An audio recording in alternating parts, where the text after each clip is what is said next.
If you don't know yet, we have a Discord server where we play with the alternative format showcased in the video. We feature monthly set releases, weekly tournaments and prize money for the winner. Link is in the description. Alright, so let's talk about the second set release in the ACG format. I didn't make a video about the first one because our community was quite small then, but now the time has come to review the second set, and boy, I can tell you that this one will shake things up. As you can see, the set is named Infinite Polarities. It's focused on balancing the format and making the power gap between the existing attributes smaller, but also it adds new interesting strategies. And yes, even the first archetypes. Okay, so now let's start with the fire support. As you can see, the first card is Inferno. The effect reads, cannot be normal summoned or set, must first be special summoned from your hand by banishing one fire monster from your graveyard. If this card destroys an opponent's monster by battle and sends it to the graveyard, inflict 1500 damage to your opponent. So while not having that high of an attack value, it adds much needed support to the fire attribute, and the burn effect also comes in handy. The next card that just adds to the aggressive strategy that fire now develops is Goka, the Pyre of Malice. So its effect reads, if you control a fire monster, you can special summon this card from your hand. When you do, target one fire monster you control, destroy the target. And during each of your standby phases, special summon one fireball token, Pyro type, fire level 1, attack 100, defense 100 in defense position.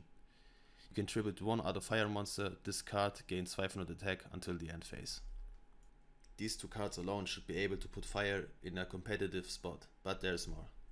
The two last cards the attributes can add to their disposal are two chunky beat sticks, which they were massively lacking before, one of them being Blazing Apache and the second one Woodbog Apache. While Blazing Apache enables a deck to have an in-engine card with high attack value, Woodbog Apache just sits there with its 2500 defensive stat, which is one of the highest values in the whole format right now. The next attribute that is getting support is Water. While not exactly being in need for support, and the support not nearly being as impactful as Fires, it still gets some cards that they can use. I will start with two cards that continue a legacy. I'm talking about the already released Gagagigo. He now gets his bigger brothers as backup. I'm not saying their names though.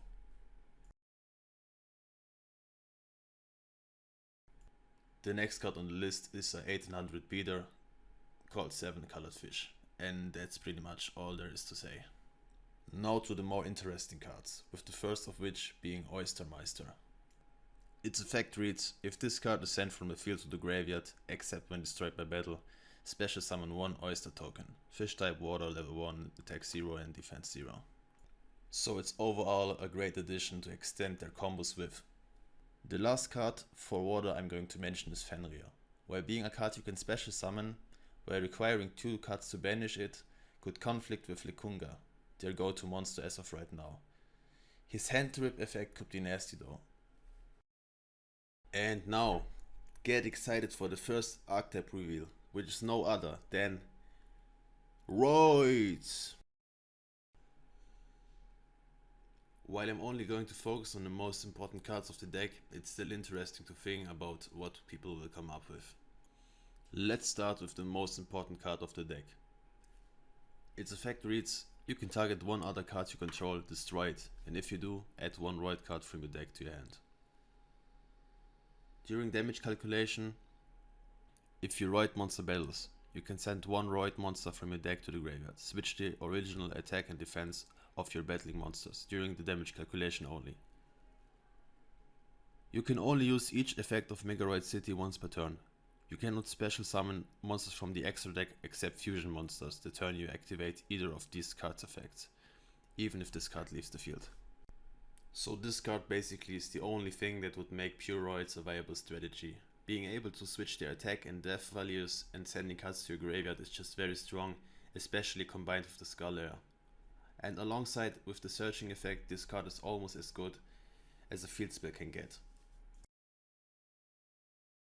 Let's get a look on Express Roid.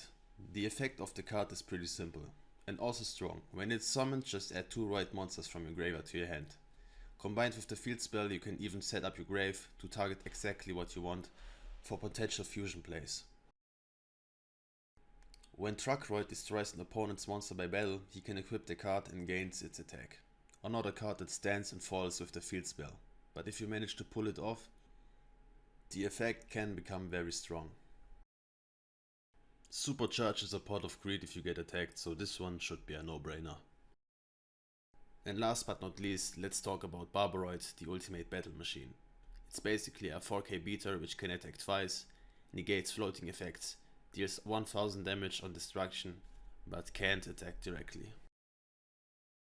The next archetype on the list is Iron Chain, with the first card being Iron Chain Repairman.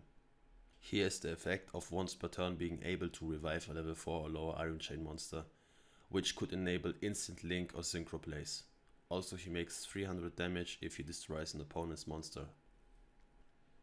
Iron Chain Coil, the level 3 tuner of the deck, has a pretty simple 300 attack and death boost for one Iron Chain monster on the field, as long as it's on the field. The issue with this card is only that summoning it with the effect of Repairman doesn't enable you to go into their boss monster, which is level 6, while you would have 7 stars on the field. Iron Chain Blaster is a level 2, 1100 attack and 0 death burn card that can tribute Iron Chain monsters for 800 burn damage.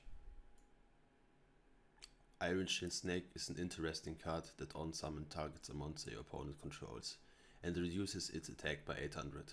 When the equipped monster gets destroyed, your opponent mills cards equal to the level of the destroyed monster. It definitely can be a play enabler with Repairman, but wasting a normal summon on it is a bit lackluster. Poison Chain makes your opponent send cards from their deck to the graveyard equal to the amount of Iron Chain monsters on the field, if you haven't attacked this turn. Notable is that the card isn't once per turn, so using 3 of this card at once could become nasty. The last card on the list, and by far the best, is Iron Chain Dragon. By being a generic level 6 synchro, it's the first reliable extra deck card aside from Lynx. With its 2500 attack, it's a threat for most of your opponent's monsters. And if you play it with Iron Chain, you can go beyond the 3k mark fairly easily. Also, its effect enhances the mill strategy of Iron Chain by sending 3 cards from the top of your opponent's deck to the graveyard, after successful damage output. I am personally really excited to see what the Iron Chain archetype will do and if it's strong enough to influence the meta.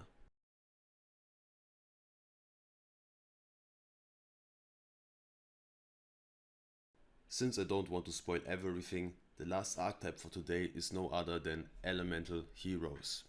There is not really that much to say about the normal E-heroes, so other than that they all feature a different attribute, I'm just going to focus on their support cards. The first one being A Hero Lives. It will probably find its way into many decks, although a very risky card, it can enable many plays and add a significant tempo to your deck. And since all the elemental heroes have a different attribute, they can even enhance your deck specific strategies, other than just delivering a body for synchros or Xyz plays. Alright, Skyscraper is probably the main card that makes this deck work. With boosting up their attack by 1000 when they are attacking, they can get pretty big. Hero counterattack reads: when an elemental hero monster you control is destroyed by battle, your opponent chooses and reveals one random card from your hand. Then, if it's an elemental hero monster, you can destroy one monster your opponent controls and special summon the chosen monster. This is a generally good effect that could save you from some pretty nasty situations. Oversoul is basically just a free extender which you can use to revive your normal hero monster after they get destroyed, and then maybe come back for another play. Legacy of a Hero has the effect of shuffling 2 fusion hero monsters from your grave to the extra deck to draw 3 cards. A pretty strong effect, but it requires a ton of setup. Now let's get to the fun stuff, the fusion monsters. Starting with the almighty Flare Wingman. I mean, you all pretty much know the effect, right? Rampant Blaster is an interesting card that lets you attack while it being in defense position, but only if your opponent doesn't control monsters. And if you attack, all battle damage is halved. While the effect isn't too strong, it has a pretty fat ass. The Thunder Giant is certainly not a bad removal option for this deck. With its ability to discard a monster and destroy monsters your opponent controls that have less ACG than the monster you discarded, and it being not once per turn, the card is alongside of its attack value at least decent. And what can I say, for the crazy people I also included Elemental Hero Shining Flare Wingman, so have fun with it.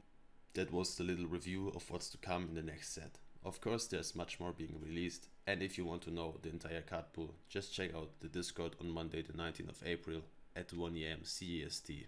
Link is in the description. I hope you found it entertaining. If yes, please drop a like in the comment.